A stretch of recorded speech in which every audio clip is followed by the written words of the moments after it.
Mentoring Missions Advocates. This is GlobalCASTresources.com.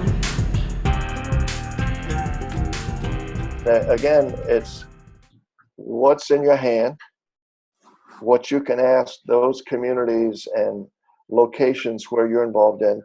What do they have in their hands? What resources do they have? And then just ask the Holy Spirit to lead you and guide you as to what that would look like tangibly, and be able to trust God in these UDTSs and these rehab programs and these creative media opportunities like Create in 4K, bringing together the spheres and government and healthcare and frontier missions, unreached. We're about this all, and I'm afraid David is right in relationship to we've worked in silos for so long. Sometimes it's going to take a little bit of effort to operate and start doing this sort of like an internet, or sort of like a banyan tree, or sort of like bringing ourselves together to be able to have maximum impact. But God is not nervous. He is moving us in a very, very good direction. So, other questions, comments on what you've heard so far?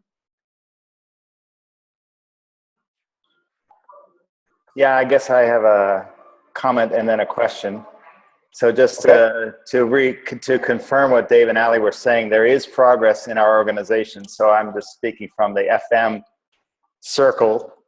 And I've heard a couple people say that they are aware that when FM became its kind of a global ministry, that might have not been a great thing for our organization, because it almost became like the mission committee of our organization, where, okay, those guys do that stuff, rather than keeping it integrated into all the things we do, whether it's training or mercy or EV, church planting and all that. So I'm encouraged also. I see progress in I see the same things you're saying.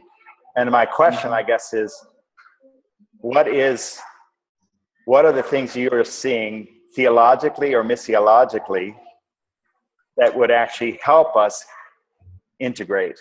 What are, if we have these, you gave permission for us to be specialists, but at the same time integrate with the other callings. Are there things that we should be understanding about God or about missiology that can actually help grease the wheels of that integration?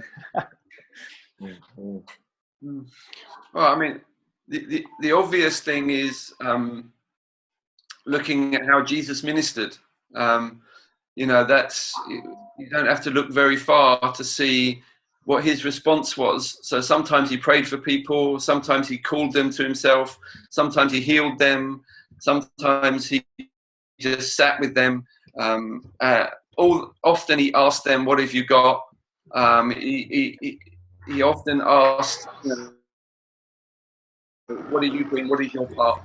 So I think even a very quick study of the life of Jesus and how he ministers is so holistic that it's kind of like, well, okay.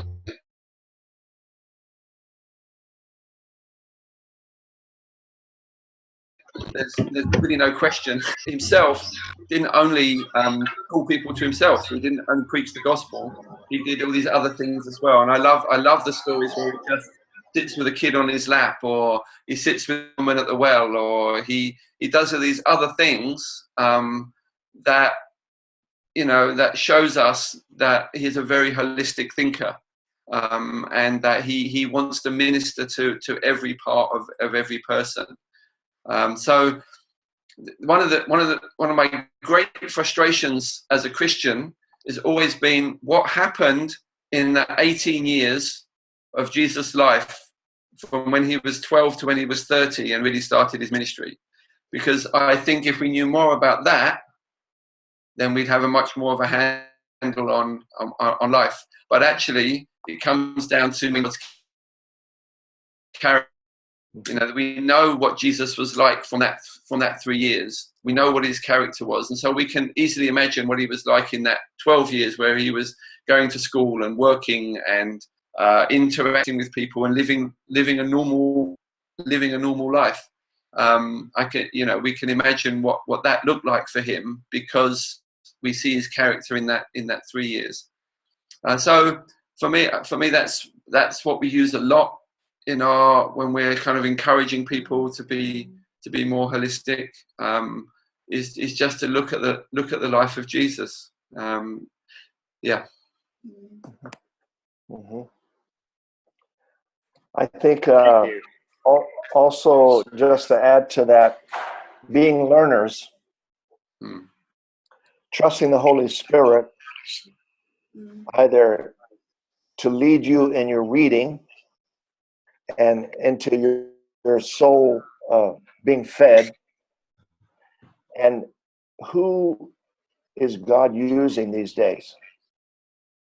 What kinds of things are happening that we need to just say, wow, I want to learn from that, because God he's working all over the planet, and he's using people that have no education to government leaders and everything in between. And so I think being a learner and allowing the Holy Spirit to lead and guide, and to be able to see who is influencing the world for the kingdom today, I think you will not go wrong, because there's a lot of stuff going on in China. There's a lot of stuff going on here in Southeast Asia. There's a lot of stuff going on. Well, Africa is it's just amazing what's taking place. But the big grapple right now is over theological issues. You know, is this all about prosperity? What do you do with prosperity when you have so many abjectly poor people? When we focus upon the unreached, who are we going to find when we meet the unreached? And you start to see, well, you're going to see some of those 2 billion poor.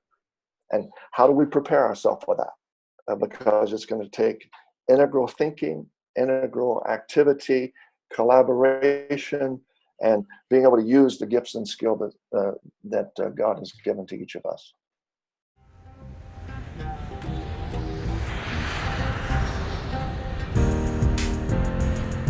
The whole church bringing the whole gospel to the whole world. This is GlobalCASTresources.com.